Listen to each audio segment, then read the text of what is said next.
พี่น้องชัดเจนแล้วสำหรับเรื่องของแม่เป้ารัศมีว่าจะอยู่หรือจะไปกับอีสานนครศรี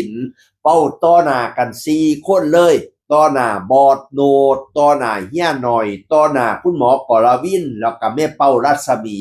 ว่าจะอยู่หรือจะไปพี่น้องเอ๋ยข้าเจ้าจัดงานเลี้ยงสังสรรค์กันอยู่บุญเดือนเกียนอุบลราชอีสานนครศรีไปเบิดเต็มวงมวนกันแตกโค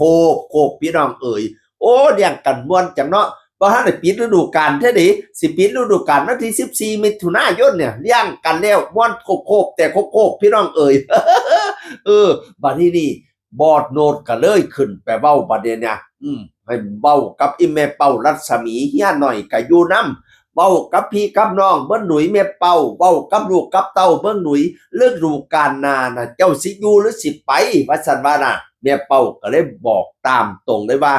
ตกลงสิอยู่ต่อบ่ไปใดสิอยู่กับอีสานนครศรีนี่เด้อโปรดจงเข้าใจจงรับทราบไว้ลูกเต้าเดาดากทั้งหลายแม่เป่าอยู่ต่อในฤดูกาลที่4ก่อนหน้านี้น่ะมีคนมาส่วนไปเขาก็สิให้หลายระดับพี่น้องเอ๋ยธรรมดาแม่เป่าก็เป็นปุถุชนมีกิเลสมีตัณหามีราคะมีโมหะโทสะมีความอยากอยู่ในตัวใจมันไปแล้ว50%มันเป็นธรรมชาติมนุษย์ธรรมดามนุษย์แม่เป้าก็เป็นผู้หนึ่งคือกันว่าซั่นว่าน่ะใจมันไปแล้ว50%ก็เลยมาบอกบอดมาขอบอดมาขอเฮีย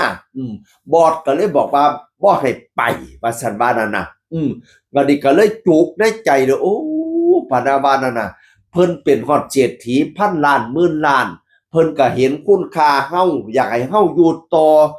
ตั้งคิดฮอดมื้อแรกตั้งแต่มาอยู่กับเพิ่นมาอยู่กับเฮียหน่อยมาซอยสร้างกันสร้างอีสานนครศรีสัญญาต่อกันเว้าต่อกันบัดนี้เพิ่นบ่ให้ไปมันเลยจุกจอรอมันมีสัญญาในใจต่อกันพะนะว่ามันจุกจอรอเพิ่นบ่ให้ไปก็บ่ไปแล้วเนาะทั้งเพิ่นเป็นฮอดระดับพันล้านหมื่นล้านเพิ่นเห็นความสำคัญเฮาปานนี้ก็เลยตัดสินใจอยู่ต่อพี่น้องเอ๋ยฤดูกาลที่4แม่เป้ารัศมีมณีนพก็ยังจะอยู่ต่อให้เอิ้นฮอดหมอกรวินมาเว้า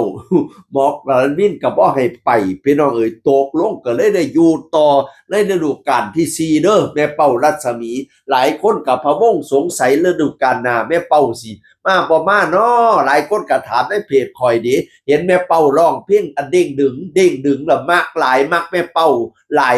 ฤดูกาลหน้านั้นจ้างไว้แล้วบ้านอีสานจ้างไว้แล้วแม่เป้าสิมาบ่น้อตกลงแม่เป้าไปฤดูกาลหน้านะฤดูกาลนี้อีสานนครศรีได้ไป232งานฤดูกาลหน้านะจองคิวมาแล้ว200งานป๊าดมาปังแต่พี่น้องบ่ทันได้ปิดฤดูกาลนี้ฤดูกาลหน้าจองมาแล้ว200คิวเจ้าคิดว่าจังได๋200คิวให้พากันปังๆให้พากันดังๆเด้อแม่เป้าให้ปังๆดังๆเด้อเป็นแม่พญาที่ดังๆปังๆสมัยเป็นนางเอกก็ดังเป็นตาหน่ายเด้เป็นนางเอกระเบียบวัฒนศิลป์น่ะมาเป็นแม่พญาให้ปังๆดังๆอีกเด้อจากเสียงอื่นคนเก่าเว้าสู่ฟังสวัสดีครับสวัสดีครับ